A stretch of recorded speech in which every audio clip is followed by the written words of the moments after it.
mendingan kita langsung tes aja deh ke jalan. Saya juga penasaran nih, gimana rasanya pakai motor sepanjang ini, bodi sepanjang ini di kondisi harian.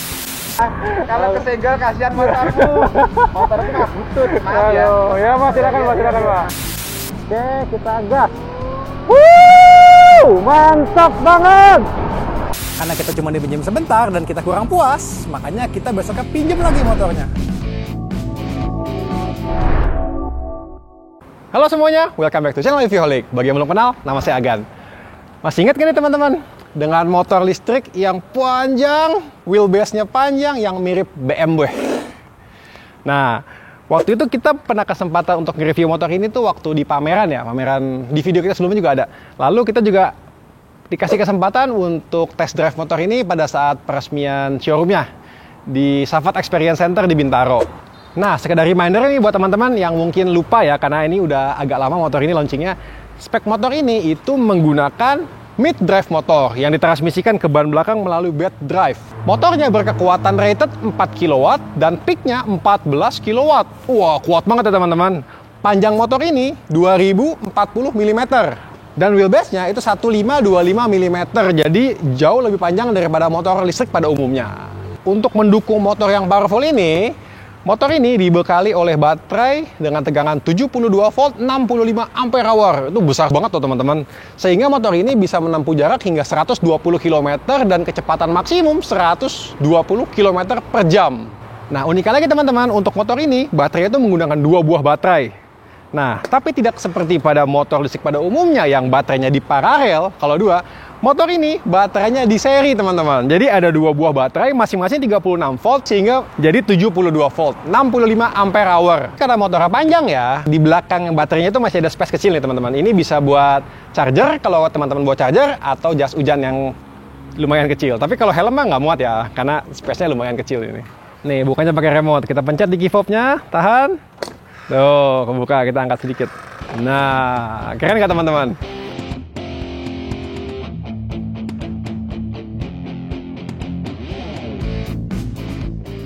Nah, untuk unit yang ada di depan saya ini adalah unit versi terbaru 2025. Jadi di bagian depannya itu udah nggak ada fingerprint. Kalau teman-teman masih ingat di versi yang awal-awal itu Savat itu di sini ada fingerprintnya ya teman-teman.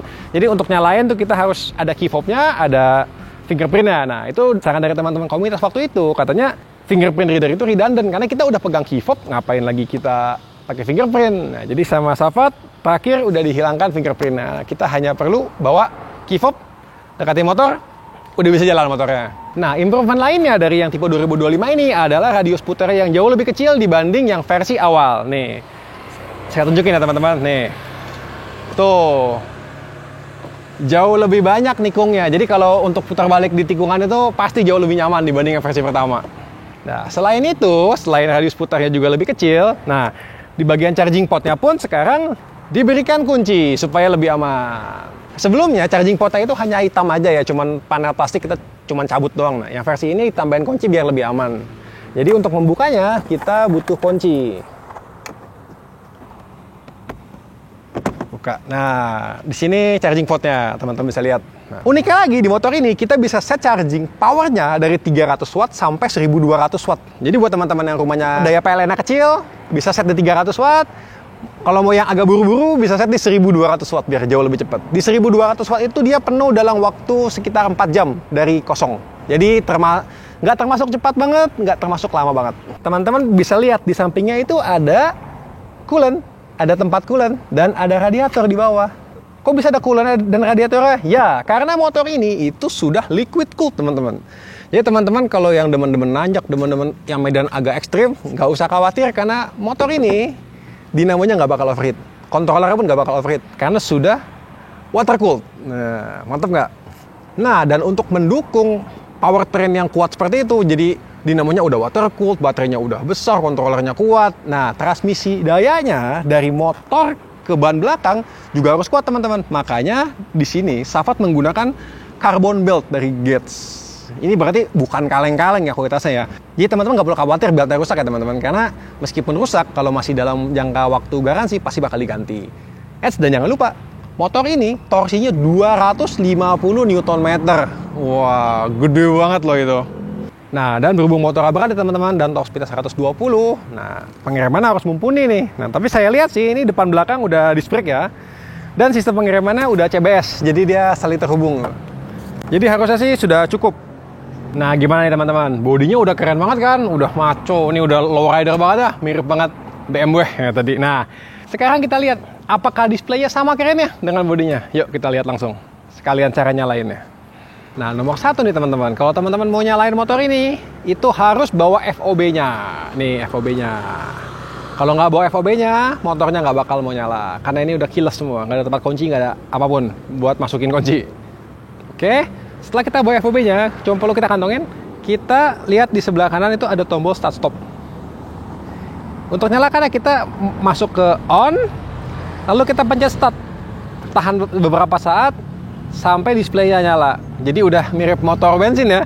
Starter dulu baru nyala. Nah, kalau menurut saya tampilan displaynya cukup simpel sih, tapi informasinya lebih dari cukup. Sebelah kanan kita ada power ya, 0, 7, 14 kW peaknya. Di sebelah kiri ada speed. Di tengah itu ada bar display baterai 90%. Di sebelah kanannya itu ada perkiraan jarak tempuh yang tersisa dari baterai yang berapa persennya. Jadi misalnya dia bilang 90%, berarti jarak tempuh sisa 109 km nih ada di sini. Dan di sebelah kirinya itu ada efisiensi. Efisiensi itu kita dapat berapa kilometer per kWh baterai. Nah, ini juga berpengaruh nih teman-teman ke prediksi jarak. Jadi motor ini dia tuh pintar deh teman-teman. Dia bakal ngecek dengan konsumsi energi sekarang, dengan cara bawa saya sekarang, sisanya berapa kilometer. Nah, jadi dalam hal ini dengan efisiensi 22,8 km per kWh, baterai sekarang itu dapat menempuh jarak 109 km. Nah, dan prediksi jarak ini bakal berubah-ubah teman-teman, tergantung dari gaya berkendara juga. Begitu. Di sebelah kanan seperti biasa ada odo, terus kalau kita pencet tombol set di sebelah sini, itu bakal jadi trip A, pencet lagi trip B, pencet lagi balik ke odometer. Nah, di sebelah kiri atas itu ada jam, sekarang jam 2.48. Di sebelah kanannya itu ada tire pressure monitor teman-teman. Ini untuk ban depan, ban belakang. Dan di sebelah kanannya itu ada sinyal. Ya, karena motor ini itu udah ada embed SIM card untuk nyambung ke server. Jadi motor ini udah ada GPS-nya dan langsung nyambung ke server pusat Safat. Jadi kalau motornya misalnya amit-amit sampai kecuri, kita bisa lacak itu motor ada di mana. Dan kita bisa matiin secara remote. Nah, sekarang kita masuk ke handlebar nih teman-teman. Di sebelah kanan itu ada tombol R, ada tombol set, dan tombol start stop. Start stop dan set itu tadi sudah saya jelaskan ya. Di atasnya itu ada tombol mundur. Jadi kalau teman-teman mau mundur tinggal dipencet, dia bakal nyangkut, push on, push off gitu ya dia. Kalau udah selesai mau maju lagi kita pencet lagi. Nah, sekarang kita lihat ke sebelah kiri ya teman-teman. Di bawah sini ada tombol klakson, biasa. Di atasnya itu ada tombol sen, kiri, kanan, pencet tengah dia mati. Di atasnya itu ada tombol hazard. Nah, di sampingnya itu ada tombol lampu dekat, lampu jauh. Nah, di dekat lever rem, ini ada tombol mode. Jadi kita kalau lagi riding, mau ganti dari chill, mau ke vibe, mau ke trail, itu lewat mode ini. Dia bakal muter 1, 2, 3, 1, 2, 3 gitu. Nah, tapi yang seperti yang teman-teman lihat, ini tadi saya pencet-pencet, itu dia nggak berubah tampilannya. Kenapa? Karena kalau standar masih turun, motornya nggak bakal bisa maju. Wah, jadi ini safety fiturnya cukup lengkap ya teman-teman. Nah, jadi gimana kalau kita mau mundur atau mau masuk gigi? Pertama, nomor satu kita harus angkat dulu standarnya. Oke. Nah, setelah kita naikin standar, kita pencet tombol start, maka tulisannya akan berubah dari standby jadi ready. Nah, setelah tulisannya udah ready, nah kita baru bisa pencet nih. Mau mundur, ntar dia berubah. Ada tulisan R di tampilan displaynya teman-teman. Nah, kalau kita pencet lagi, R hilang. Nah, sekarang kita ada di mode chill. Nah, kalau udah ready, dari chill kita tekan sekali tombol mode, dia akan naik jadi 5. Nah, kita tekan sekali lagi, dia akan jadi trail warna merah. Nah, ini adalah mode tertingginya dari si Safat ini. Ini akselerasi dan power paling tinggi. Kalau kita pencet sekali lagi, dia akan balik lagi ke chill. Nah, tapi daripada ribet-ribet ngejelasin macam-macam, mendingan kita langsung tes aja deh ke jalan. Saya juga penasaran nih, gimana rasanya pakai motor ini, bodi sepanjang ini, di kondisi harian, di jalanan, parkiran. Mending kita langsung kita coba. Yuk. Ini minusnya motor panjang begini nih. Kalau lagi macet begini kita masuk lap split tuh serem banget mentok ya. Saya biasa bawa motor pendek kayak Beat gitu ya, Vario. Bawa motor di panjang, mau nyelip tuh takut mentok. Mungkin nggak biasa aja kali ya. Kalau udah biasa sih harusnya ya oke-oke aja sih. Surprisingly ini nggak nyiprat ya belakang ya. Saya kira tuh spakbora kan kecil banget tuh di belakang. kira saya tuh bakal cepat ke punggung, tapi so far sih enggak sih, aman dari punggung sih. Ini satu lagi nih yang saya demen dari motor Sahabat nih, ini kalau kita rem, kita gas, itu dia nggak cut off. Jadi kayak motor bensin biasa ya, sambil kita rem, sambil kita gas tuh masih mau dia. Jadi kalau buat kondisi belok-belok, agak nanjak dikit, nah tuh enak banget ini, udah cocok banget ya ini. Untuk motor segede gini beloknya stabil banget nih motor. Terus yang saya suka nih, motor sebongsor ini torsinya tuh gede banget, jadi kalau mau nyelip, mau overtake gitu, dari tiba-tiba tuh enak banget. Ini motor cocoknya emang buat riding agak jarak jauh ya, tapi dengan range 120 km tuh masih kurang sih, kalau menurut saya ya. Ya sekarang kita mau masuk arah kampung ya, arah gang, sorry bukan kampung. Sekalian kita mau tes agak nanjak, karena masuk ke gangnya ini dia agak nanjak. Nah kita tes nih. Klaimnya Sahabat bisa naik 30 derajat katanya ya. Nah, jadi untuk tanjakan cuman sedatar ini itu santai banget teman-teman. Nih sekarang di mode 5 saya cuman gas santai 11 km per jam, 12 km per jam itu naik terus, nggak masalah, mantap. Nah teman-teman, sekarang ini saya mau coba putar balik ya di jalan gang. Cuman gangnya agak luas ya, mobil 2 masih bisa. Nah, coba nih sekarang saya mau putar balik ya. Sekarang kita ada di bagian pinggir jalan, setir habis, kanan, kita mundur sekali, maju. Wah, jadi untuk jalan gang yang masih bisa muat 2 mobil sisi set by set pas-pasan, nih motor nih masih oke banget. Nah sekarang saya ada di jalan paving block ya teman-teman. Itu agak gerudugan ya, jadi motor ini nih shock breaker-nya tuh nggak terlalu empuk ya, malah menurut saya masih agak tergolong keras. Tuh ada posisi tidur,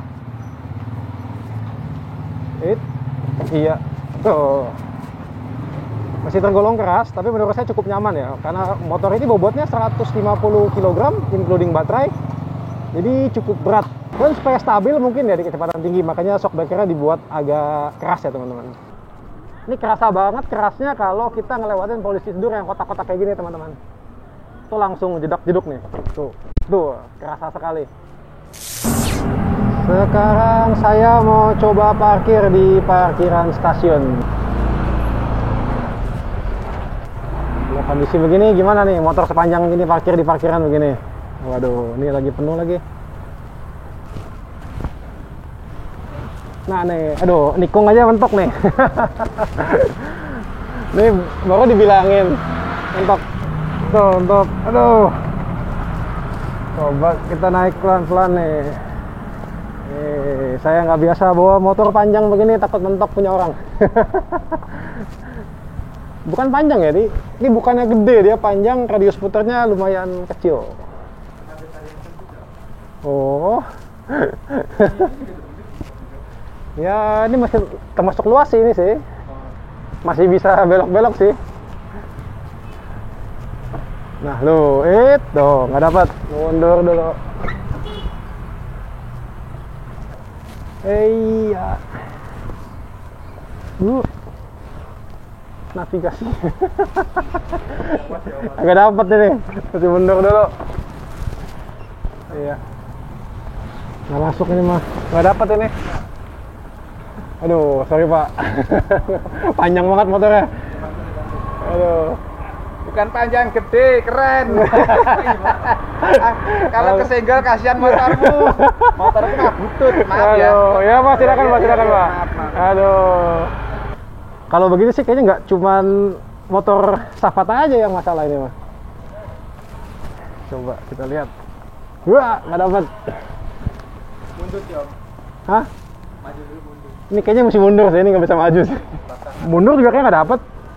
Mau mundur gimana pun nggak bakal masuk ini. Bisa berdua begini.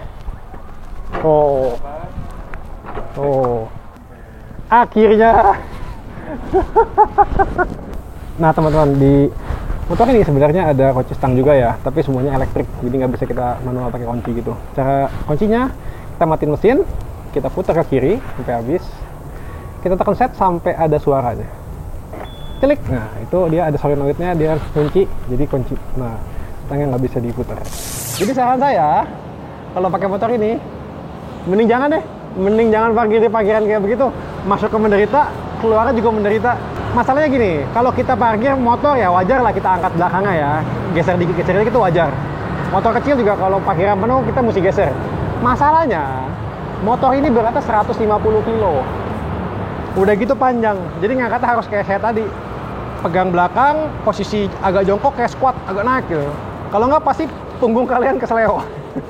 Nah sekarang kita mau coba di parkiran pasar yang agak rame. Tapi seharusnya dan harapannya nggak serame yang tadi. Yuk kita coba aja gimana.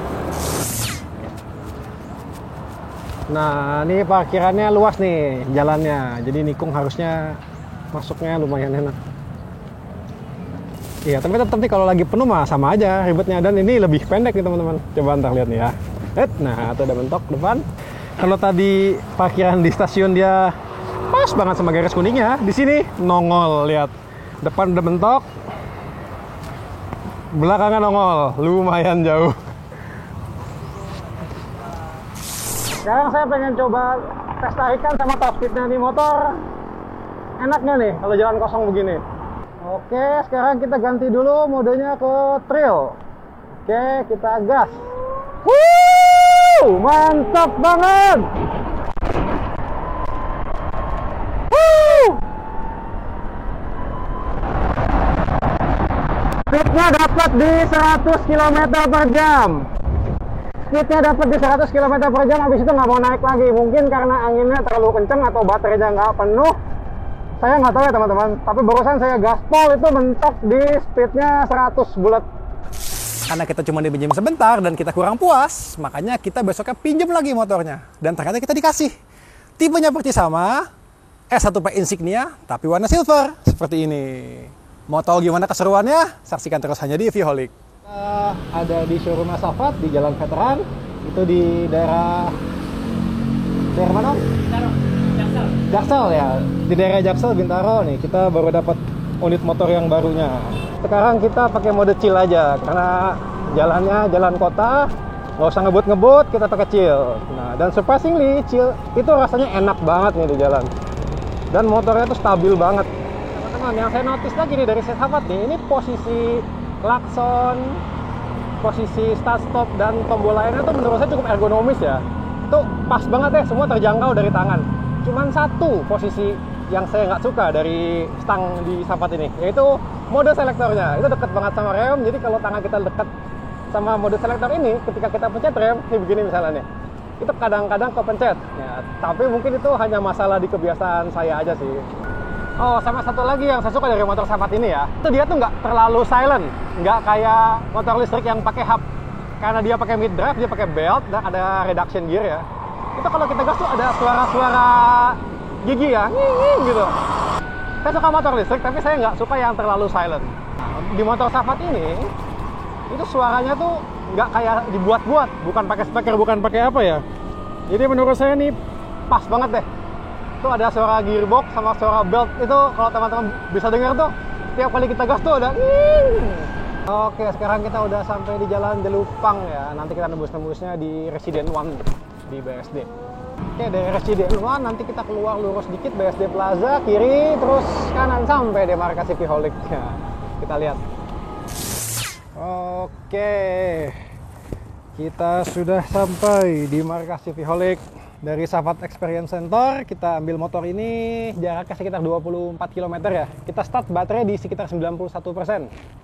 Sekarang baterai ada di 67%, jadi kalau kita bagi 24, ya sekitar 1 km, 1%. Masuk ke Boros apa enggak tuh? Karena menurut Safat ini dia range 120 kilo. Jadi tadi saya bawa itu cuma dapat 100 ya kalau dari kita bagi tadi. Tapi ingat, tadi saya bawanya tuh boros, saya gas-gas terus karena di mode trail tuh asik banget teman-teman. Jadi tangan nih harus diajarin lagi nih. Nah, berhubung kita mau lanjut jalan-jalan ke tempat lain, kita cas dulu motornya supaya bisa lebih jauh dan lebih puas. Sekarang kita mau jalan lagi lanjut ke Flying Camp di Curug, Tangerang. Yuk, kita jalan langsung.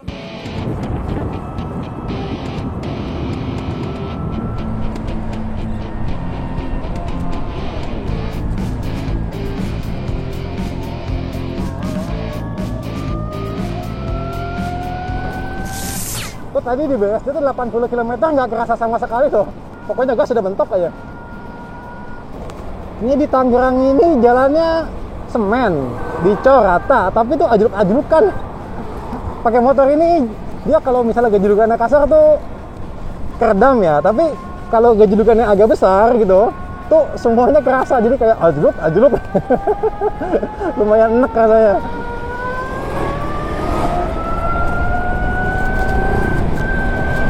Tuh, wah.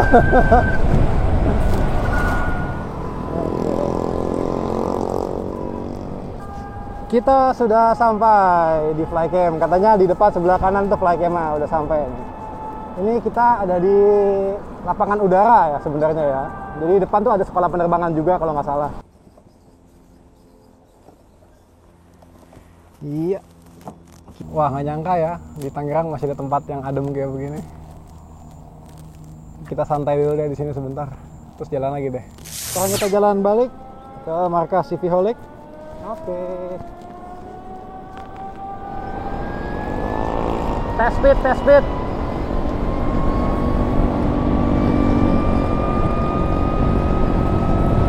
Nggak kuat ini mah.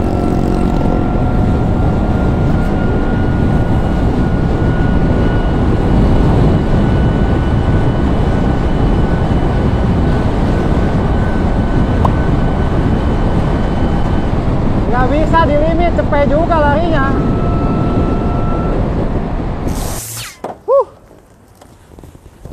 Akhirnya. So far kita udah ngetes 2 motor Savat ya. Satu itu yang warna hitam kemarin, nah hari ini kita tes yang warna silver. Sejauh ini itu nggak ada masalah apapun. Untuk riding experience-nya, untuk kedua motor yang kita udah coba ya, itu enak banget. Apalagi jalan lenggang, kosong, itu emang enak banget. Nah, tapi kalau untuk jalan perkotaan yang agak lika-liku, apalagi gang ya, itu untuk belok-beloknya perlu dibiasakan. Karena motornya cukup panjang, wheelbase-nya agak panjang, nggak panjang-panjang banget. Kita mesti ngebiasain supaya tahu posisinya gimana sih biar belok tuh nggak mentok. Untuk akselerasinya, itu mantep banget deh. Apalagi di mode trail ya, itu bener-bener thrilling banget. Fun to ride, bener-bener enak lah pokoknya. Nah untuk mode chill itu cocok banget buat jalan yang macet. Soalnya akselerasinya dia tuh lembut banget. Jadi nggak terlalu stop tuh nggak terlalu jambak ya. Nah kalau untuk mode 5 itu cocok untuk jalannya yang lumayan lancar. Jadi akselerasinya dapat, top speed dapat. Nah, overall sih asik banget ya.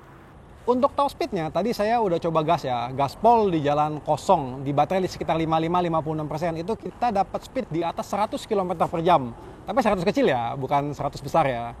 Mungkin kalau baterainya full, mungkin top speednya bakal lebih dari itu. Untuk kenyamanan berkendaranya, itu menurut saya udah cukup nyaman ya. Ini tadi saya coba muter-muter di BSD yang speed bumpnya tuh lumayan kejam ya, yang geradak-geruduk banget. Itu kerasa, tapi nggak terlalu bak-bak-buk-buknya. Itu lumayan lembut. Tapi untuk jalan yang agak bergelombangnya jauh, itu ya tetap agak enak ke saya. Itu mah nggak ketolong lah, mau motor apa juga sama.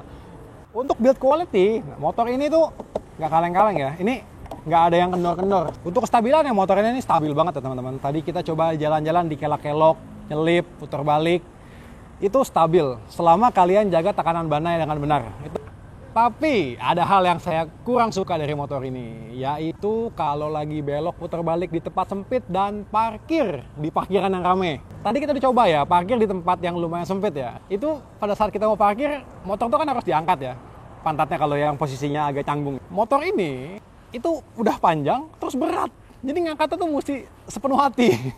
Nah, tapi kalau kalian parkir motor ini di tempat parkir yang agak luas, itu enak banget. Karena motor ini ada mode reverse. Dan reverse-nya itu dia ngunci ngelok.